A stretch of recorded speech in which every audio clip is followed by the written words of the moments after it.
Olá pessoal, tudo bom?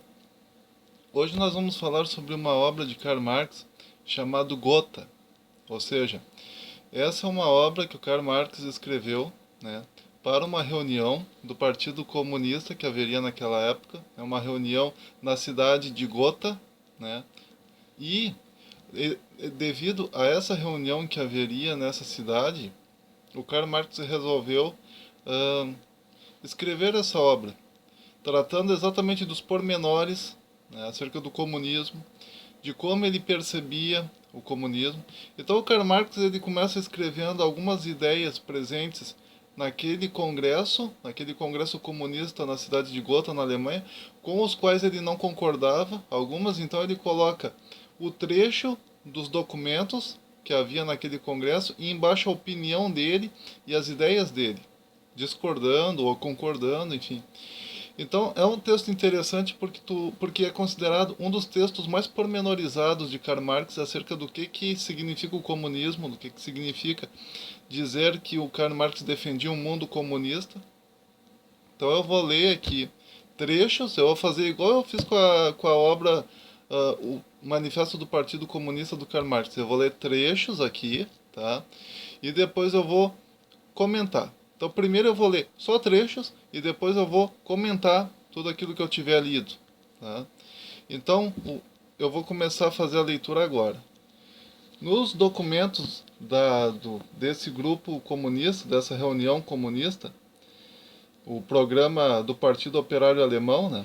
No documento estava escrito o seguinte: o trabalho é a fonte de toda a riqueza e de toda a cultura, e como o trabalho útil só é possível na sociedade e pela sociedade, o produto do trabalho pertence integralmente, por direito igual, a todos os membros da sociedade. Primeira parte do parágrafo: o trabalho é a fonte de toda a riqueza e de toda a cultura. Aí o Karl Marx ele vai escrever embaixo a opinião dele. Olha só a opinião dele. O trabalho não é a fonte de toda a riqueza. A natureza é igualmente a fonte dos valores de uso, tanto quanto o trabalho que em si mesmo é apenas a manifestação de uma força natural, a força de trabalho humana. Mas um programa socialista não pode permitir que essa fraseologia burguesa passe em silêncio. E apenas quando o homem age desde o início como proprietário em relação à natureza, fonte primeira de todos os meios e objetos do trabalho, apenas quando a trata como um objeto que lhe pertence, é que seu trabalho se torna a fonte de valores de uso e, portanto, da riqueza. Karl Marx, ele considerava o homem civilizado como um selvagem que se levanta contra a natureza. Os animais que dependem só da natureza é que estão certos, segundo esse comentário feito por Karl Marx. E aqui tu vê a origem de muitos movimentos ecológicos que são de matriz comunista, né, de base comunista. Já pulando para o quarto ponto do documento, né, do programa do Partido Operário, o Karl Marx ele cita o trecho do documento que diz o seguinte: a emancipação do trabalho deve ser obra da classe operária, diante da qual todas as outras classes formam tão somente uma massa reacionária.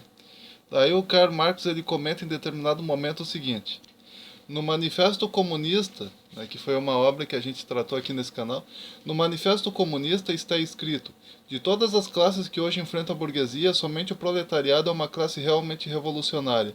As outras classes vão degenerando e tendem a desaparecer com o desenvolvimento da grande indústria, ao passo que o proletariado é seu produto característico. Depois ele vai falar sobre La Salle e ele diz o seguinte: La Salle sabia decor o Manifesto Comunista, da mesma forma que seus fiéis conhecem as santas escrituras de sua lavra. Se o falsificava tão grosseiramente, era apenas para escamotear sua aliança com os adversários absolutistas e senhores feudais contra a burguesia. Depois, em determinado, então tu vê que o Karl Marx ele considerava a obra dele como sendo a coisa mais sagrada. Ele chega a comparar a obra dele com a Sagrada Escritura, com a Bíblia. Depois ele diz o seguinte: em lugar da vaga e pomposa conclusão desse parágrafo, eliminar toda a desigualdade social e política, seria preciso dizer que, com a supressão das diferenças de classes, desaparece por si mesma toda a desigualdade social e política que delas emana. Depois, numa última citação, né, eu vou ler aqui uma parte que ele declara o seguinte: liberdade de consciência. Se quisessem nessa época da Kulturkampf, dar ao liberalismo suas velhas palavras de ordem, só se podia fazê-lo sob esta forma: cada um tem o direito de satisfazer suas necessidades religiosas e físicas, sem que a polícia meta o nariz.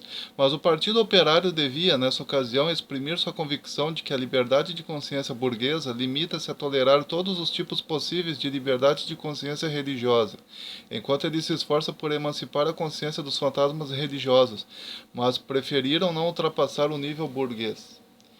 Então, tendo lido esses trechos do Gotha, né, do programa Gotha, da crítica que o Karl Marx faz acerca do programa Gotha, eu vou falar um pouquinho sobre o que significa o marxismo. Tá?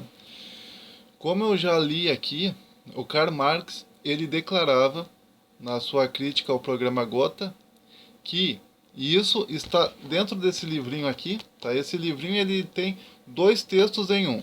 Ele tem o Manifesto do Partido Comunista e ele tem a crítica ao programa Gotha. Tá? Geralmente os textos do Karl Marx eles são pequenos, né? Muitos deles têm pouco mais de 100 páginas e por isso as editoras costumam colocar dois livros, né? Dois textos do Karl Marx dentro de um mesmo volume, né? Para que ao comprar você possa ter duas obras ao mesmo tempo. Nesse aspecto, as editoras até são benéficas, né, ao fazer isso. Mas o que eu gostaria de salientar para vocês é o seguinte: é que para Karl Marx, nessa crítica ao programa Gotha, ele declara que o ser humano ele é como se fosse um câncer na natureza. O ser humano ele é como uma doença na natureza. O verdadeiro caráter moral, segundo Karl Marx, é aquele que emana da natureza. Na natureza, os animais eles só consomem aquilo, eles só produzem aquilo que é necessário para eles consumir para a sua sobrevivência. Por outro lado, segundo Karl Marx, o ser humano ele produz em dobro, em triplo, em quádruplo, e com isso ele vai se enriquecendo em detrimento dos outros. Então, o Karl Marx, muitos movimentos ecológicos que existem hoje, que aparentemente tem como objetivo preservar a natureza, preservar o planeta, entre aspas, preservar a economia, entre aspas, no fundo, ela tem como objetivo também a propagação do comunismo. Porque o comunismo de Karl Marx, ele tem em alguns momentos alguns embasamentos ecológicos, ou seja, o Karl Marx ele se utiliza muitas vezes de relações com a ecologia em seus argumentos. Ele estabelece relações dialógicas com a ecologia, de alguma maneira. E aí você passa a entender muita coisa. Por exemplo, existem vários programas hoje em dia, né, programas relacionados à ecologia, que estão ao redor do mundo, que se tu lê o documento oficial desses programas ecológicos, tu vai ver que sempre a palavra marxismo aparece ali no meio. Em muitos casos você vê a palavra marxismo, Marx, Karl Marx, e citações de trechos das obras do Karl Marx. E aí tu fica te perguntando o que um movimento ecológico teria a ver com marxismo, com comunismo, com Karl Marx. Bem, se você consegue fazer em nome da ecologia as nações pararem de produzir, sob a desculpa de que ao produzir excessivamente elas estão destruindo a natureza, fica mais fácil de você implantar uma ideia comunista de que todos devem ter a mesma quantidade econômica, de que todos devem pertencer à mesma classe social, de que todos devem, de alguma maneira, não se preocupar tanto com a economia, se preocupar sim em diminuir a produção econômica das nações, principalmente das nações subdesenvolvidas, e dessa maneira, sob a desculpa de estar preservando o meio ambiente, na verdade o que você está fazendo é enfraquecendo as nações para que as nações elas não sintam necessidade de competição e o capitalismo de alguma maneira vá diminuindo e surge uma ideia mais igualitária entre as nações, uma ideia mais, digamos assim, comunista entre as nações. Por exemplo, existem muitas pessoas que têm dito que essa questão do aquecimento global é pura farsa e que o objetivo das propagandas em relação ao aquecimento global, que são favoráveis à ideia de que existe de fato um aquecimento global, é exatamente o de fazer com que as nações subdesenvolvidas elas não produzam e as nações desenvolvidas, por outro lado, elas têm produzido cada vez mais. Né? Então, muitas vezes, as nações desenvolvidas elas não estão nem um pouco preocupadas com o aquecimento global. Então, o objetivo da filosofia relacionada ao aquecimento global é fazer com que as nações pobres, com o medo, né, de estarem sendo antiecológicas, acabem diminuindo a sua produção e assim permaneçam sempre empobrecidas. E, por outro lado, as nações desenvolvidas continuem se enriquecendo, né, à custa do meio ambiente. Já outros ainda afirmam que até mesmo as nações desenvolvidas muitas vezes aderem à ideia da ecologia exatamente, e do aquecimento global e tal, exatamente para que não haja mais nações desenvolvidas e nem nações subdesenvolvidas, mas que todas as nações tenham a mesma quantia em dinheiro. A única nação que ainda tem se mantido longe disso é os Estados Unidos capitalista. Já os países comunistas são os primeiros a aderir aos movimentos ecológicos. A China comunista, Venezuela, Bolívia, dentre outros países. Então tu nota que os movimentos ecológicos eles estão lado a lado com o movimento comunista. Movimentos ecológicos, muitos deles têm como base o comunismo, a propagação do comunismo. Como eu já falei no vídeo anterior, quando eu tratei sobre a obra Manifesto do Partido Comunista de Karl Marx, o Karl Marx ele tinha estratégia, né, de fazer com que o Estado burguês fosse sendo enfraquecido economicamente para que houvesse a possibilidade da instauração de um Estado comunista no lugar. Porque se um Estado burguês ele for empobrecido cada vez mais, ele não vai ter condições financeiras, de alguma maneira, de se proteger contra uma guerra civil comunista, digamos assim, e vai ser mais fácil dessa maneira de você instituir o Estado comunista através de guerras civis, através de golpes de Estado e coisas do gênero. Quando isso não dá certo, uma outra estratégia muito usada por Karl Marx era exatamente a da ecologia. Fazer com que a nação burguesa se sinta culpada de produzir cada vez mais produtos, de alimentar cada vez mais o capitalismo, porque uma nação, ao fazer isso, ela vai se sentir culpada, né, por estar poluindo o meio ambiente, ela vai se sentir culpada por estar degradando a natureza, e essa é exatamente a estratégia do comunismo. Já que você não pode estabelecer o comunismo de maneira plena, visível, você estabelece o comunismo sob a desculpa de que o comunismo é ecológico e o capitalismo é antiecológico. Então, a ecologia ela está fortemente relacionada ao comunismo e o capitalismo ele está fortemente relacionado a uma anti-ecologia. Por isso que vocês já devem ter assistido vários filmes e desenhos em que geralmente os comunistas, os esquerdistas é que são considerados os ecologistas, os amantes do meio ambiente, e aquelas pessoas que são capitalistas, elas são consideradas o lixo do universo, o lixo da humanidade, o lixo, né? Porque elas produzem mais em nome da competição capitalista, em nome de uma competitividade cada vez maior capitalista. Enfim, entenderam a lógica? E o Karl Marx ele ensinava isso. Ele ensinava que o comunismo ele é ecológico porque ele não degrada o meio ambiente. O Karl Marx ele já falava isso em pleno ano de 1848. Sim, estamos falando do ano de 1848, numa época em que não havia ainda as organizações não governamentais do século XXI voltadas para o meio ambiente. E o Karl Marx já falava sobre a relação entre ecologia e comunismo. Entenderam a estratégia? Por isso que eu digo para vocês, pessoal, não adianta ficar no blá blá blá. Peguem livros escritos por Karl Marx e estudem. Peguem livros escritos pelos marxistas e estudem. Peguem livros escritos pelo pessoal peguem livros que datam desde o século XVIII, XIX por aí. E aí vocês vão começar a ver que os movimentos, que muita coisa que está acontecendo no Brasil hoje, como o movimento ecológico, movimento feminista, movimento isso, aquilo outro, não apenas no Brasil, mas no mundo, já tinha sido programado por Karl Marx, já tinha sido programado pelos iniciadores dos movimentos comunistas posteriores e estão sendo colocados em execução hoje e muitos outros ainda serão colocados em execução nos próximos anos que já estavam escritos aqui em textos datados de 1848. Entenderam? E se você parar para refletir sobre quem é que está por detrás desses movimentos, são sempre pessoas adeptas do comunismo, são sempre pessoas adeptas do marxismo, são sempre pessoas adeptas desses movimentos esquerdistas. Tu não vai ver pessoas de direita adeptas do movimento ecológico, tu não vai ver pessoas de direita adeptos de várias coisas que estão acontecendo no mundo, que eu não quero falar aqui, mas que vocês já imaginam do que eu estou falando. Então, quer dizer, é isso que está acontecendo. Você não acredita? Ótimo. Pegue os textos de Karl Marx, comece a ler, comece a estudar e chame até mesmo professores marxistas, né, professores até mesmo de universidade ou de escola, ou enfim, peguem pessoas que tenham estudado sobre história, sobre economia. Pergunta para eles se o que está escrito aqui é exatamente isso. Eles mesmos vão te dizer. Eles mesmos vão te dizer, eles mesmos vão começar a citar trechos, eles mesmos vão te mostrar. E aí tu vai ficar apavorado, tu vai dizer, meu Deus, mas como é que esse pessoal pode defender o que esse homem chamado Karl Marx escreveu aqui em 1848? Mas eles defendem. E vão continuar defendendo. Entendeu?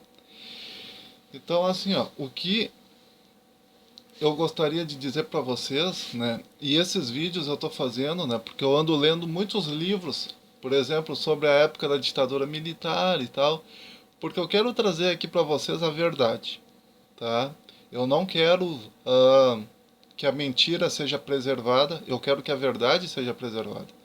E como o objetivo desse canal, esse canal se chama Amo Ler Livros de Tudo, e o objetivo dele é tratar sobre todos os tipos de livro, geralmente os livros mais importantes da história, eu trato aqui nesse canal, sem dúvida alguma, livros escritos por Karl Marx, que nos fazem refletir sobre como funcionam os movimentos comunistas no Brasil e no mundo, são obras importantíssimas de serem lidas, de serem visualizadas, de serem estudadas, para que nós possamos saber o que está acontecendo no mundo hoje. Tá? E isso que está acontecendo no mundo hoje surgiu muito antes da época de nós nascermos. Já estava programado isso. E só agora alguns estão conseguindo colocar em execução certos programas que já estavam no script, né, na agenda de Karl Marx.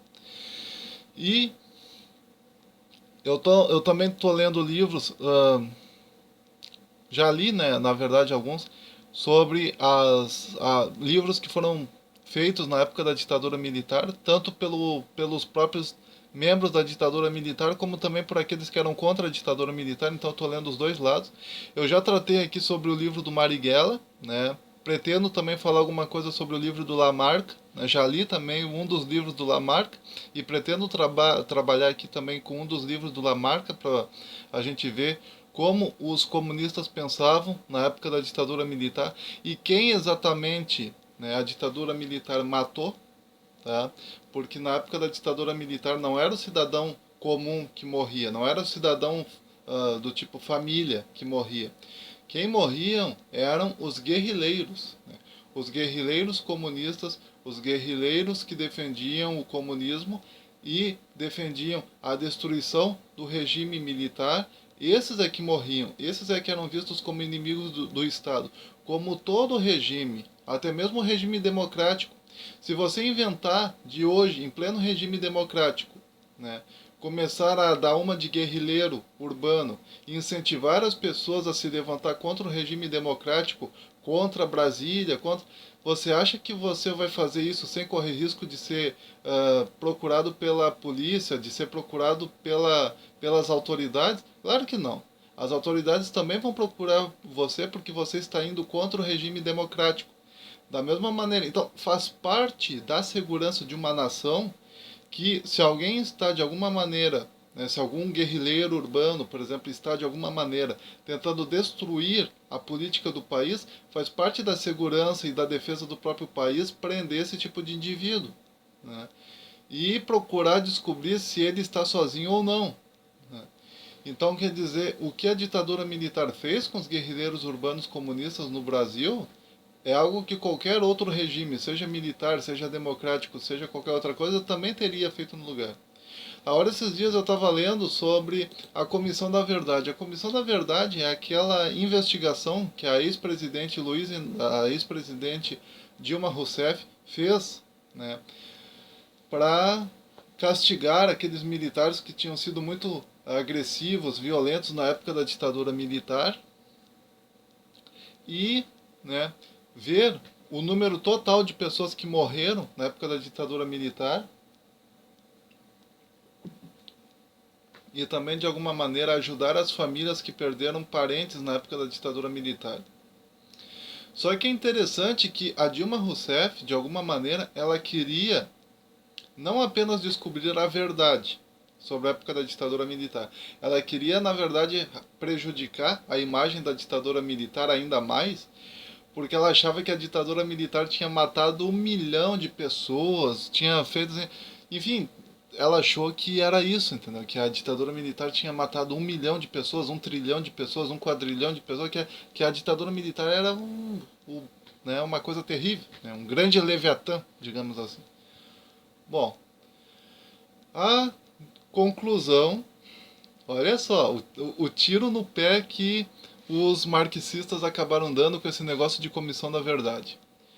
A comissão da verdade acabou chegando à conclusão que o número de mortos, né, a comissão da verdade confirmou que o número total de mortos na época do regime militar foi, no máximo, 434 mortes e alguns desaparecimentos. Suponhamos que o número de desaparecidos tenha sido, vamos supor, de 400 pessoas. Tá? Então você teria 834 pessoas que supostamente morreram na época do regime militar. Tá? Mas o que a Comissão da Verdade mesmo confirmou foi 434 mortes e alguns desaparecimentos. Pode ter sido no máximo 500 pessoas que morreram na época da ditadura militar, no máximo, contando com os desaparecimentos. Pode ter sido no máximo 500. Para vocês terem uma ideia, 500 mortes na época da ditadura militar. A ditadura militar ela começou no Brasil em 1964, né, com a remoção do. Enfim, começou em 1964, com aquele famoso golpe, e terminou em 1985. Tá? O que acontece é que ao longo de 31 anos, porque a ditadura militar ela durou aproximadamente isso, 30, 31 anos. Ao longo de 31 anos, a ditadura militar ela matou oficialmente, né, segundo a própria Comissão da Verdade, aproximadamente menos de 30 pessoas. Menos de 30 pessoas por ano.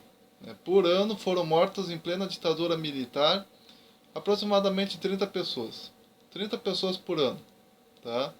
Se fosse 30 pessoas por ano, daria 900 pessoas mortas pela ditadura militar em 31 anos. Então tu já vê que foi bem menos do que 30 pessoas, 30 mortes por ano, né? Foi menos de 20, na verdade. Se nós fizermos o cálculo direitinho, foram menos de 20 mortes por ano na época da ditadura militar, durante os 31 anos em que a ditadura militar esteve no poder. Aí eu pego, né, qualquer site de notícias aí, tá? Ou até mesmo jornais televisivos de notícia. E esses dias eu estava vendo que o número total de pessoas que morreram no Brasil, né, em plena época da democracia, no ano de 2014, ano em que partidos marxistas estavam no poder, né, e no fundo ainda estão. O número total de pessoas que morreram no ano de 2014 foi de mais de 58 mil pessoas. Quase 59 mil pessoas em um ano. Para vocês terem uma ideia, o que morre de pessoas por dia no Brasil hoje é de 30 pessoas por dia, que são mortas todos os dias. Vítima de violência urbana, vítima de assalto, vítima de sequestro, vítima de todo tipo de criminalidade possível. Mais de 30 pessoas são mortas por dia no Brasil.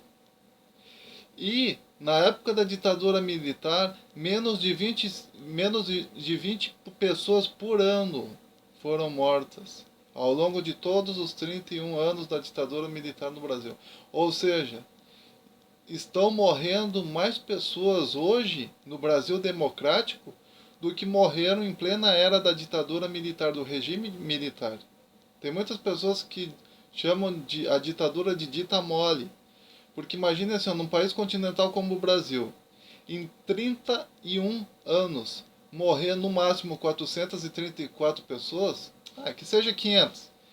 500 pessoas morrerem em um regime militar, em 31 anos de um regime militar, em uma nação continental como o Brasil, Vocês acham que isso é muito? Agora peguem os dados de 2014, em que foi um dos anos que mais morreram pessoas, em plena época da democracia. Você tem 58 mil pessoas morrendo, mais de 58 mil pessoas morrendo no ano de 2014. Para vocês terem uma ideia, na guerra entre o Brasil e a na guerra entre Israel e a Palestina, não morre nem metade disso. Tá certo? E tem muita gente que quando assiste a guerra entre Israel e Palestina diz, nossa, que coisa terrível, que coisa bem boa que eu nasci numa nação em que não está acontecendo isso. Eu digo, é? Olha só o número de pessoas que morreram ao longo, tem morrido ao longo de aproximadamente 30 anos da democracia no Brasil. Então parem para pensar sobre isso só um pouquinho, tá? Hoje nós estamos no ano de 2016, faz 31 anos que o Brasil se tornou uma democracia novamente. Então dá para você estabelecer essa relação bem certinho do número de pessoas que morreram na ditadura militar de 1965 a 1980, de 1964 a 1985, né, nos 31 anos da ditadura militar, e o número de pessoas que passou a morrer em pleno regime democrático no Brasil de 1985 até esse ano de 2016. O que dá exatamente 31 anos. Então, 31 anos da ditadura militar, tu teve 434 mortes. 31 anos do regime democrático brasileiro, tu teve mais de 58 mil mortes em apenas um ano. Fora as outras mais de 30 mil mortes que aconteceram nos outros anos.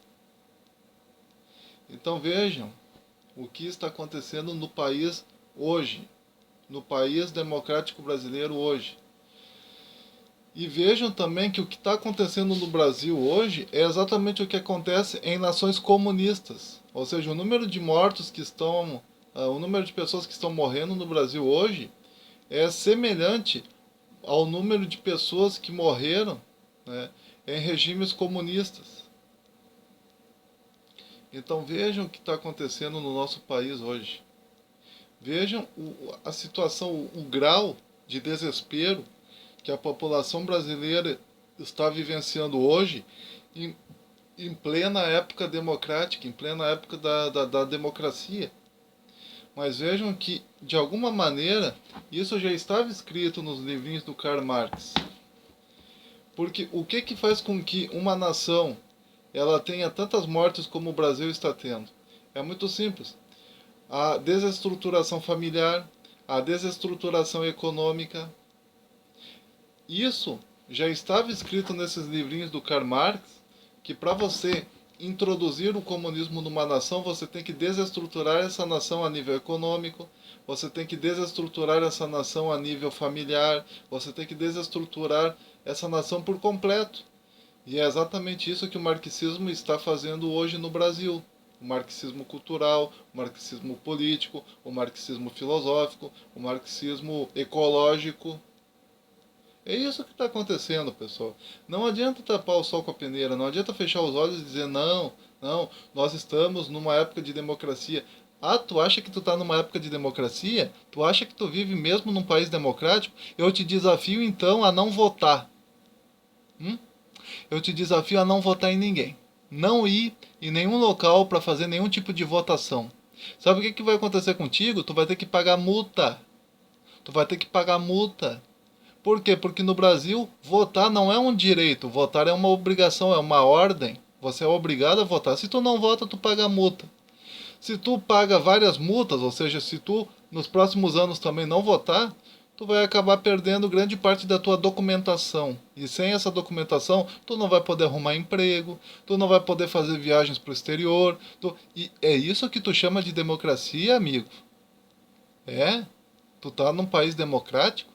Eu vou te dar um exemplo do que é democracia. Nos Estados Unidos, para um político ele receber voto, ele tem que ir de rua em rua, de quadra em quadra, fazendo propaganda de si mesmo, fazendo análise, mostrando para as pessoas os seus projetos, tentando fazer os seus projetos ser o mais persuasivo possível para ganhar as eleições, porque nos Estados Unidos tu não é obrigado a votar. Tu vota se tu quer.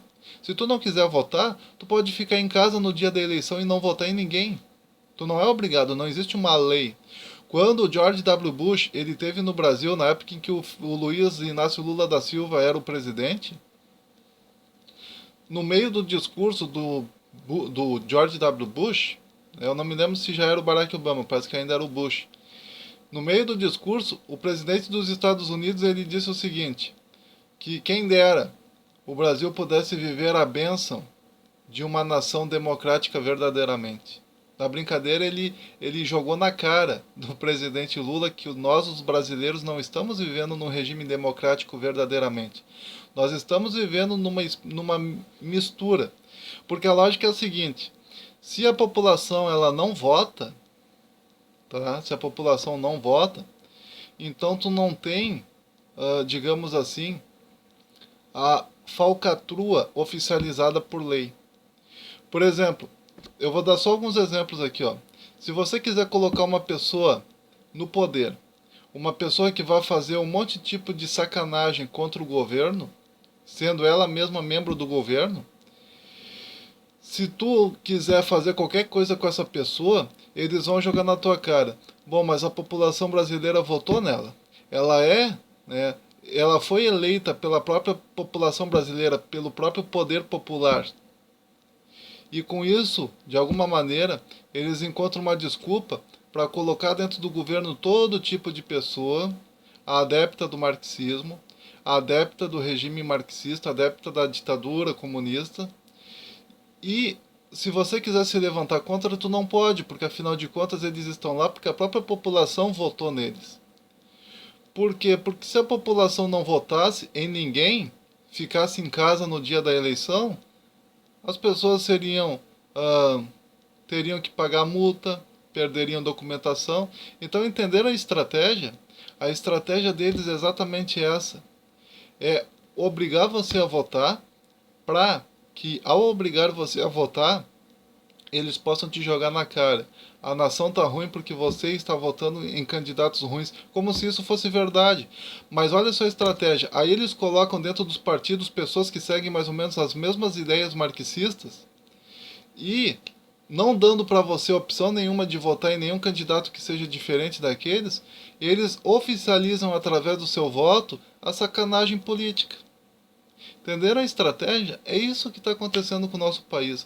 E isso estava tudo escrito nos livrinhos do Karl Marx como sendo estratégia de enfraquecer economicamente, politicamente, socialmente uma nação para poder colocar o comunismo naquela nação. E é isso que o Brasil está sofrendo. Entenderam? Então, o meu grande objetivo aqui com esses vídeos é que você compartilhe esses vídeos, que você leia esses livros, né, escritos pelo Karl Marx e pelo Engels e por outros indivíduos que eram defensores dos mesmos ideais que o Karl Marx, tá? E estude esses livros, não apenas leia, estude. Infelizmente, se você é conservador, se você é de direita, você vai ser obrigado a também estudar o marxismo, se tornar um doutor em marxismo, para você entender exatamente contra o que você tem que lutar. Não havendo informação, as pessoas podem fazer o que quiser com você e você vai acabar se deixando levar por elas. Veja, existem muitas pessoas que aprendem na escola e na faculdade que a ditadura militar foi o pior período da história do Brasil. Mas quando você analisa os dados que a própria Comissão da Verdade da Dilma Rousseff levantou sobre o número de mortos na época da ditadura militar, e ela concluiu que em 31 anos da ditadura militar, no máximo morreram 434 a 500 pessoas, o que daria menos de 20 pessoas mortas por ano, né? Menos de 20 pessoas mortas por ano em todo o regime militar, em todos os 31 anos da ditadura militar. E, ao mesmo tempo, você vê que no Brasil, só no ano de 2014, em pleno regime democrático, só no ano de 2014, morreu mais de 58 mil pessoas no Brasil. Lembrando que no Brasil, o Brasil democrático, o regime democrático do Brasil atual, ele está completando em 2016 31 anos também. Esse ano você pode fazer o balanço, né? do número de pessoas que morreu nos 31 anos de regime militar no Brasil e o número de pessoas que têm morrido nos 31 anos de regime democrático no Brasil e ver qual que é o melhor.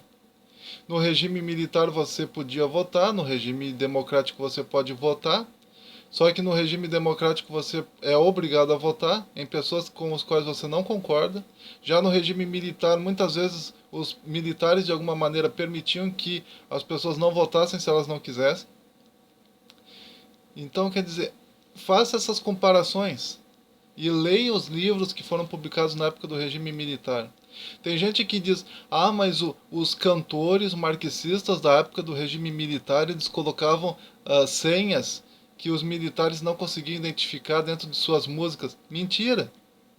Os militares eles não conseguiam identificar tanto aquelas senhas que eram colocadas nas músicas por aqueles cantores burros e idiotas, né? Defensores do marxismo e contra a ditadura militar, que muitos deles passaram por censura.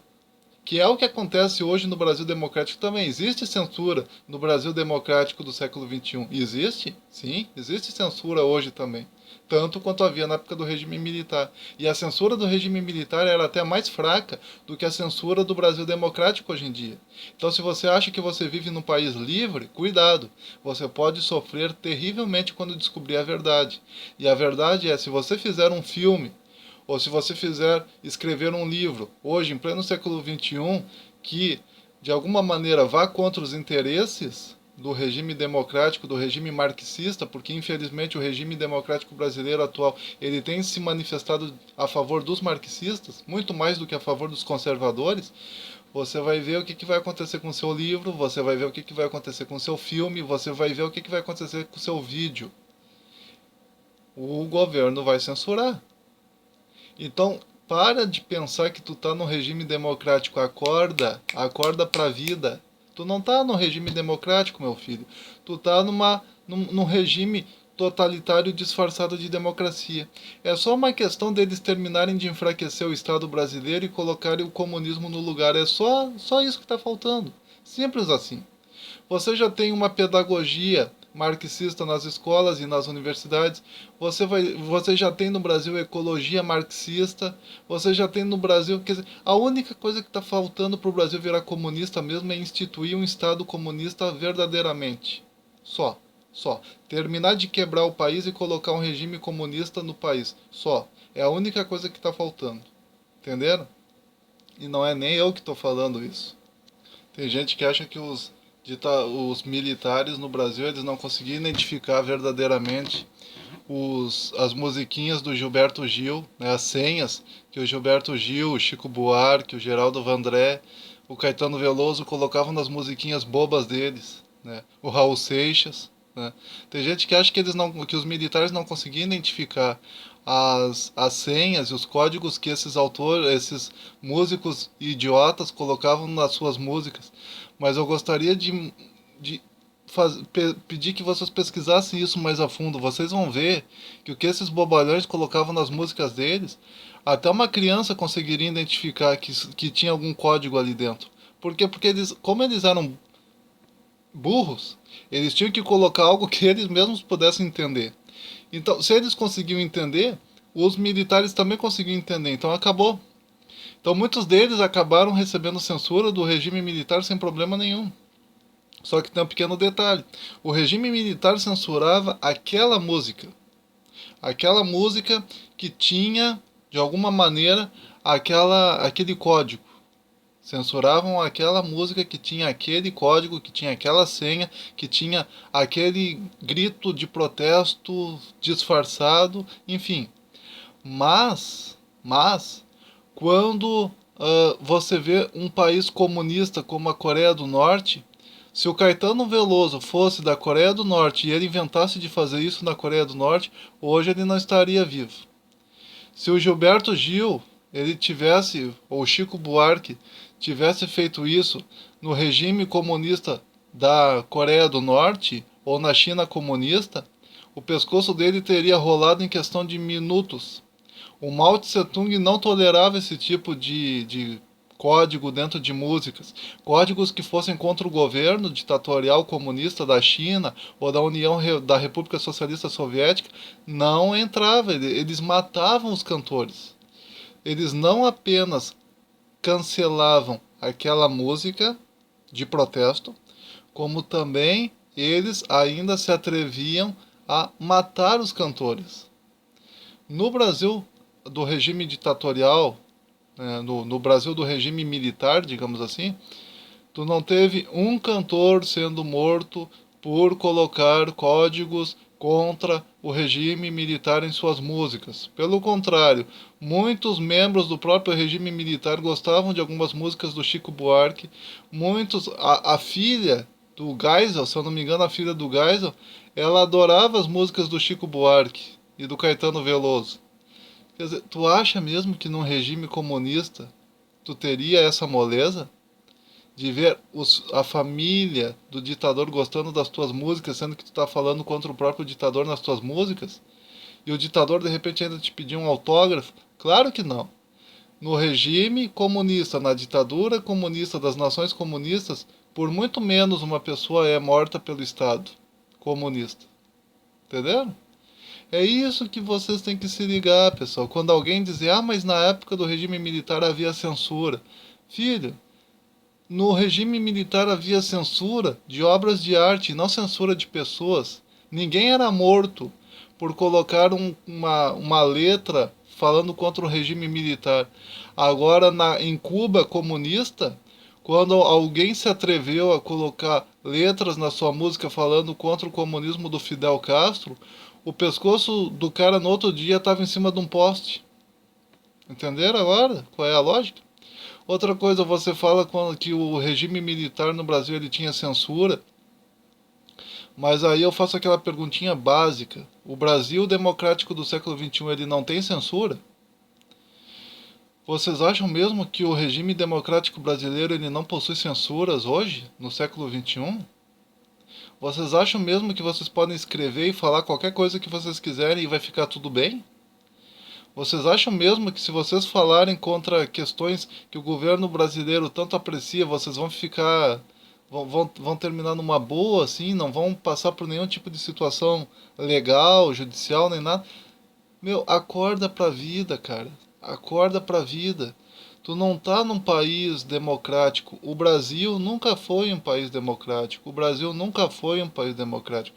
Primeiro, o Brasil viveu na época do imperador Dom Pedro I e do imperador Dom Pedro II. Teve o período da regência entre o Dom Pedro I e o Dom Pedro II, porque o Dom Pedro II era novo demais para assumir como líder no lugar do pai dele. Depois entra o Dom Pedro o imperador Dom Pedro II, que foi o que veio, né, depois do pai dele, do Dom Pedro I.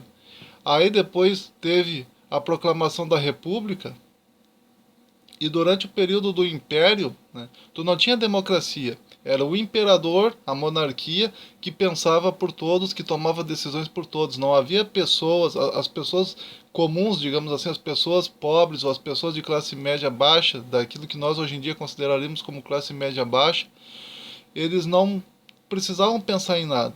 Era a monarquia que pensava por eles.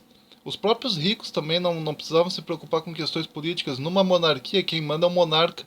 A palavra monarca, ela vem da palavra monos e da palavra arqué. Monos significa um, e arqué significa líder, família, tem essa ideia, né? Então, monarquia, quer dizer, uma família no controle apenas, ou um único indivíduo de uma família no controle apenas. É isso que significa monarquia. Então, quer dizer, na época da monarquia, só o imperador pensava, só o imperador decidia o que aconteceria com o país, só o imperador decidia quais leis seriam colocadas em execução. Era só ele. Depois surge o período da República, e durante o período da República, a população brasileira não pôde votar. Tá? Se você acha que a população brasileira pôde votar no período da República, não, a população brasileira não pôde votar. Durante muitos anos a votação foi indireta e só pessoas que tinham dinheiro podiam votar. Pessoas de classe média baixa ou pessoas pobres que, diga-se de passagem, esses dois grupos eram a maioria da população, eles não podiam votar, eles tinham que depender daquilo que os líderes da República decidiam. Depois, mais tarde, surge o Getúlio Vargas. Depois, mais tarde, em 1964, surge a ditadura militar, que vai de 1964 a 1985. E na época do regime militar, até teve votação, até teve votos, mas no regime militar as decisões são tomadas, em sua grande maioria, pelo próprio regime. Né? Passam apenas aqueles projetos que o regime militar considera como apropriados de serem passados. Né? Depois do regime militar surge a democracia, a partir de 1985, e por aí vai. Então, quer dizer, a população brasileira mesmo, ela passa a pensar, digamos assim, e a tomar decisões a partir de 1985. Mas, por outro lado, essa democracia que surgiu a partir de 1985, como eu já disse para vocês aqui, é uma democracia de fachada. Quer dizer, você é obrigado a votar. Se você não vota, você corre o risco de perder documentos, de perder, enfim, um monte de direitos políticos. Então, quer dizer, tu não é livre, entendeu? Não existe essa liberdade que as pessoas imaginam. Então, no país, nunca houve, no Brasil, nunca houve verdadeiramente a possibilidade da pessoa poder decidir o que fazer.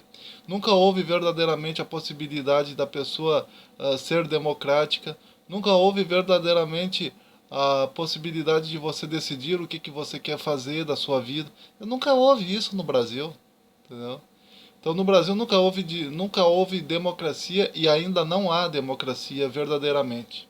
Tá? Existem várias pessoas que aparecem até mesmo no YouTube se queixando, atores e artistas, dizendo que tiveram seus programas na televisão censurados e até mesmo cancelados, porque esses programas de televisão eles foram censurados pelo governo democrático atual brasileiro, unicamente porque esse programa apresentou algum conteúdo com o qual o governo não concordou. Simples assim.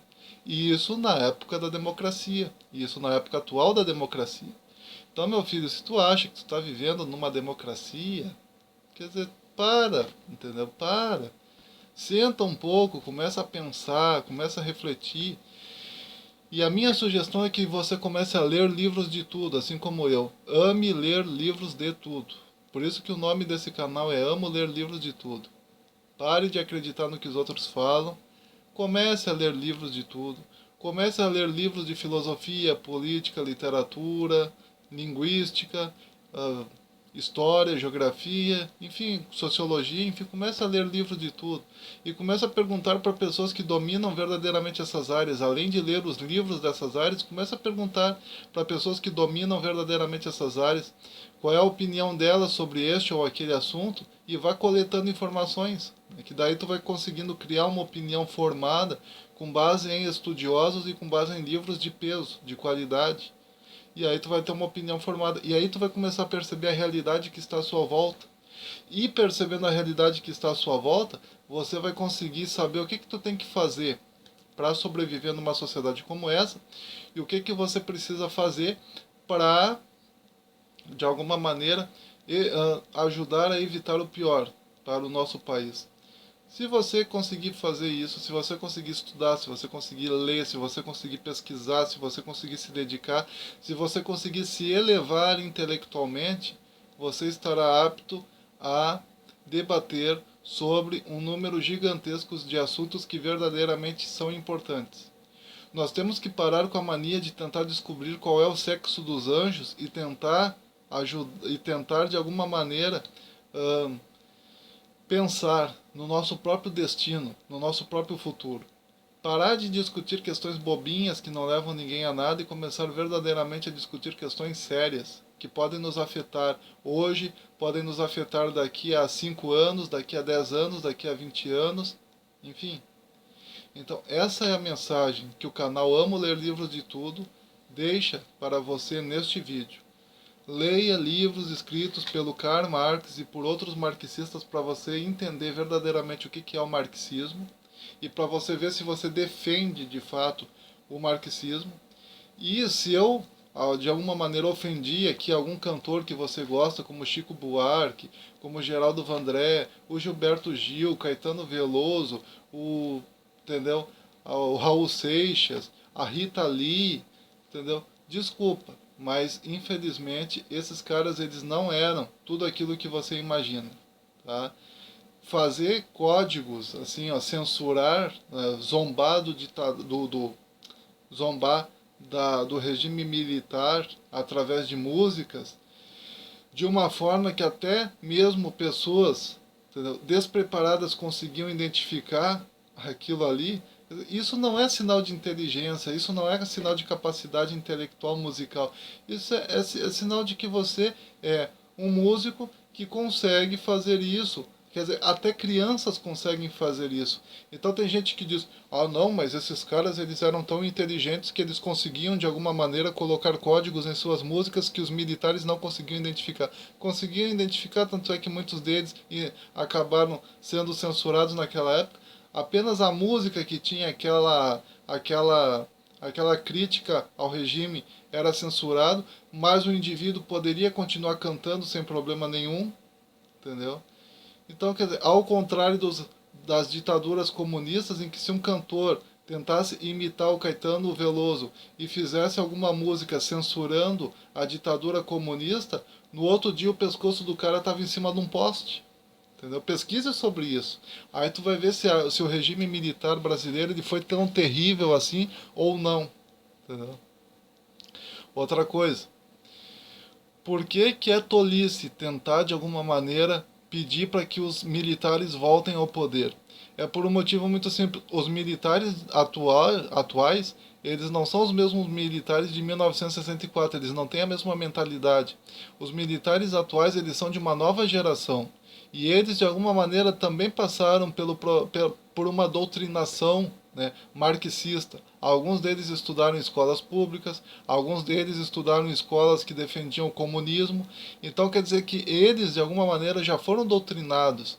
Então esses militares que existem hoje já não são os mesmos militares de 1964. Se esses militares de hoje instaurassem o regime militar brasileiro, é possível que esse regime se tornasse até mesmo do comunismo, um comunismo brasileiro, e não naquele regime militar de direita bonzinho que nós tivemos de 1964 a 1985. Estão entendendo? Então, quer dizer, antes de tentar trazer os militares de volta ao poder, que não precisa, na verdade não precisa, a gente vai conseguir lidar, a gente vai conseguir arrumar o país sem a necessidade de uma intervenção militar. Mas se fosse necessário, Deus nos livre, se fosse necessário uma intervenção militar, primeiro nós teremos que mudar a mentalidade das pessoas e fazer com que as pessoas percam, né, todos os elementos comunistas que estão dentro da mente delas e passem a pensar verdadeiramente, passem a analisar dados, passem a descobrir as coisas, passem a ler, a pesquisar, a descobrir verdadeiramente e não acreditar em discursos comunistas prontos. E aí sim, quando a maioria da mentalidade das pessoas for purificada e elas voltarem a defender ideais conservadores e começarem a ler mais, a pesquisar mais e analisar mais dados, aí sim pode ser tanto uma intervenção militar quanto uma intervenção democrática, não importa. De qualquer maneira, nós teremos ainda pessoas pensantes no poder. Mas infelizmente ainda vai demorar. Para a gente purificar, para a gente eliminar toda a destruição que foi causada dentro da nossa mente desde que a gente é pequeno, né? E começar a pensar mesmo, começar a refletir mesmo, ainda vai demorar. A gente ainda vai ter que continuar lendo bastante livros para entender melhor o que está acontecendo conosco. E só então, depois da gente ter lido o suficiente, depois da gente ter pesquisado o suficiente, depois da gente ter refletido o suficiente sobre isso e ter dominado isso mais a fundo e ter descoberto metas de como se livrar de um pensamento marxista, é que a gente vai conseguir verdadeiramente a caminhar de maneira mais humanitária, mais livre, caminhar com os nossos próprios pés, digamos assim, sem que nenhum marxista esteja do nosso lado nos incentivando a fazer alguma coisa que ele queira, digamos assim. Então, essa é a mensagem. Então, leia os livros do Karl Marx, leia, né, a crítica que o Karl Marx faz ao programa Gotha, porque ali na crítica que o Karl Marx faz ao programa Gotha, ele já coloca a importância de você criar programas ecológicos que sejam defensores do comunismo, né? Então, quer dizer, aí tu já vê muita coisa que está acontecendo no país hoje. Ele fala também sobre a importância da destruição da família burguesa, que nada mais é do que a família formada por homem e mulher, que ele considerava como uma coisa negativa. Ele mesmo teve relações fora do casamento, o que mostra que para ele família não significava nada, e era exatamente isso que ele pregava, a destruição da família. Então, quer dizer, leia os livros desse infeliz, tá? Chamado Karl Marx. Leia os livros desse idiota, desse cretino, e aí você vai entender melhor, né? O que significa o marxismo, o que significa o comunismo, o que significa Karl Marx, verdadeiramente. E por que nós devemos abominar o marxismo da maneira como Deus abomina. Porque Deus na Bíblia ele chama de anticristo aquele indivíduo que se levanta contra tudo que se chama Deus ou se adore. Isso está escrito em 2 Tessalonicenses capítulo 2. Lembrando que Karl Marx ele dizia que a religião é o ópio do povo, então ele se levantava contra tudo que se chamava Deus ou se adorava. Ele era contra a economia capitalista, sendo que na Bíblia não há nenhum registro contra o capitalismo. Quer dizer, então tudo aquilo que Deus chama bom, Karl Marx chamava de mal. Então Karl Marx ele foi de alguma maneira a encarnação filosófica do anticristo. E quem defende as ideias do Karl Marx, quem defende o marxismo, quem defende o comunismo, está defendendo as ideias filosóficas do próprio anticristo. Se você parar para analisar, se o mundo inteiro se tornasse comunista e ninguém mais pudesse pensar por si mesmo e só um líder comunista que pensasse por todas, esse seria o anticristo sem dúvida alguma. Esse seria o homem do pecado, filho da perdição, aquele que se levanta contra tudo que se chama Deus ou se adore. Porque ele poderia promover qualquer idiotice que ele quisesse e falar mal do Criador e pronunciar grandes palavras de blasfêmia sem que houvesse ninguém para se levantar contra ele, porque as pessoas estariam doutrinadas e idiotizadas por ele. E no fundo é isso que o comunismo quer. Entenderam? Então, transmita esse vídeo para o maior número possível de pessoas, transmita essas mensagens para o maior número possível de pessoas, leia os livros do Karl Marx, estude as obras do Karl Marx para você entender o que está acontecendo no Brasil e no mundo. E vocês já sabem, né? Compartilhe esse vídeo, dê o seu joinha, se inscreva, comente, divulgue, participe. Um forte abraço, até mais. Nos vemos na próxima, se Deus quiser.